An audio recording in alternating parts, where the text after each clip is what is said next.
আমাদের শ্রমিক আন্দোলনের পূর্বপুরুষরা ঐক্যবদ্ধ হতে পেরেছিলেন বলেই তারা মে দিবসের জন্ম দিতে পেরেছিলেন। মহান মে দিবস তার আগে এবং তার পরে ওই একই চেতনাকে ধারণ করে শ্রমজীবী জনগণের ন্যায্য দাবি আদায়ের সংগ্রামে যারা জীবন দিয়েছেন তাদের সবার স্মৃতির প্রতি আমি শ্রদ্ধা জানাই। আমি আজকের এই দিনে অভিনন্দন জানাই বাংলাদেশে এবং প্রবাসে যেসব বাংলাদেশি শ্রমিক আছেন এবং সারা দুনিয়ার মেহনতি মানুষদের প্রতি।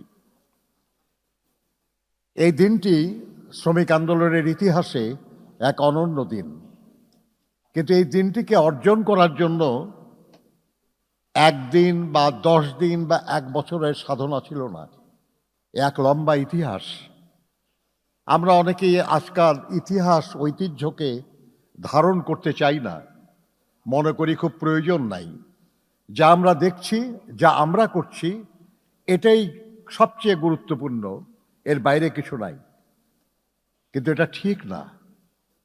আজ আমরা যা করছি বা করতে পারছি, সেই করার বা পারার পরিবেশ সৃষ্টি যারা করে দিয়ে গেছেন তাদেরকে যদি আমরা ধারণ না করি, তাদের প্রতি যদি আমরা শ্রদ্ধা না জানাই, তাহলে আজকে আমরা যা কিছুই করছি, আজকে আমরা যা, ভবিষ্যৎ আমাদেরকে ধারণ করবে না, মনে রাখবে না।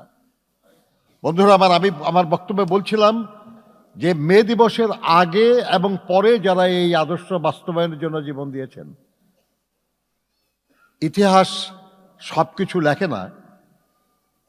1986 সালে মে দিবস হয়েছে, 1886 সালে, কিন্তু 1874 সালে টমকিন স্কোয়ারে শ্রমিক সমাবেশে গুলি করে শ্রমিক হত্যা করা হয়েছিল। আমি আগের কথা বললে তাদের প্রতি শ্রদ্ধা জানাতে চাই। আমি তাদের প্রতি শ্রদ্ধা জানাতে চাই যাদেরকে দিন রাত কাজ করানো হয়েছে এবং তাদের পালিয়ে যেতে না পারে সেই জন্য তাদেরকে শিকল দিয়ে মেশিনের সাথে বেঁধে রাখা হয়েছে। আমরা জানি যে আমাদের এই দেশ থেকে আসামের চা বাগানে যেসব শ্রমিক নিয়ে যাওয়া হতো, তাদেরকে তাদের স্ত্রী সন্তান সহ নিয়ে যাওয়া হতো, যাতে করে তারা একা পালিয়ে আসতে না পারে। তারপরও পালানোর চেষ্টা করেছে, তাদেরকে হত্যা করা হয়েছে এবং তাদের লাশ চাঁদপুরের মেঘনায় পাওয়া গেছে। সবই ইতিহাস, এবং এই ইতিহাস ধারণ করেই জন্ম হয়েছে মহান মে দিবসের।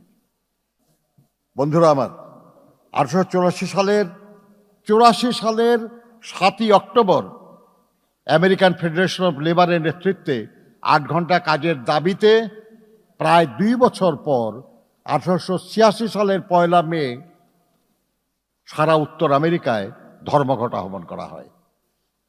মহান মে দিবসের এটা অন্যতম লেসন, শিক্ষা। যখন তখন আন্দোলনে নেমে পড়লে হয় না, আন্দোলন সফল হয় না। যথাসময়ে সে আন্দোলনের ঘোষণা দিতে হয়, সে আন্দোলনের জন্য প্রস্তুতি নিতে হয়, সংগঠিত হতে হয়, তাহলে শুধু আন্দোলনে বিজয় হয়। এটা হলো মে দিবসের প্রথম শিক্ষা। মে দিবসে 86 সালের সবচেয়ে বড় সমাবেশ হয়েছিল শিকাগোর হে মার্কেটে। সেখানে যারা বক্তৃতা করেছিলেন তারা সবাই এক ভাষায় বক্তৃতা করেন নাই। তাদের কেউ ইংরেজিতে বক্তৃতা করেছেন, কেউ ফরাসি ভাষায় বক্তৃতা করেছেন, কেউ জার্মান ভাষায় বক্তৃতা করেছেন, কেউ বোহেমিয়ান ভাষায় বক্তৃতা করেছেন, বিভিন্ন ভাষায়।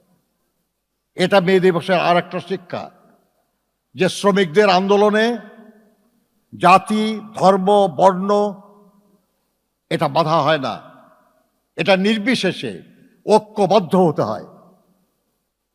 আমাদের শ্রমিক আন্দোলনের পূর্বপুরুষরা ঐক্যবদ্ধ হতে পেরেছিলেন বলেই তারা মে দিবসের জন্ম দিতে পেরেছিলেন। আমরা জেলায় জেলায় বিভক্ত হই, আমরা বিভাগে বিভাগে বিভক্ত হই, আমরা কারখানায় বিভক্ত হই, এটা মে দিবসের শিক্ষার বিরুদ্ধে। আমরা অনেকেই বলি মে দিবসে অনেক আমাদের শ্রমিক শহীদ হয়েছে। 1 মে কোনো শ্রমিক শহীদ হয় নাই। 1 মে হয়েছে শ্রমিক সমাবেশ, কিন্তু ওই অত বড় শ্রমিক সমাবেশ দেখে মালিকরা ঘাবড়ে গিয়েছিল। তারা এটা বন্ধ করার জন্য নানাভাবে ষড়যন্ত্র করা শুরু করেছিল।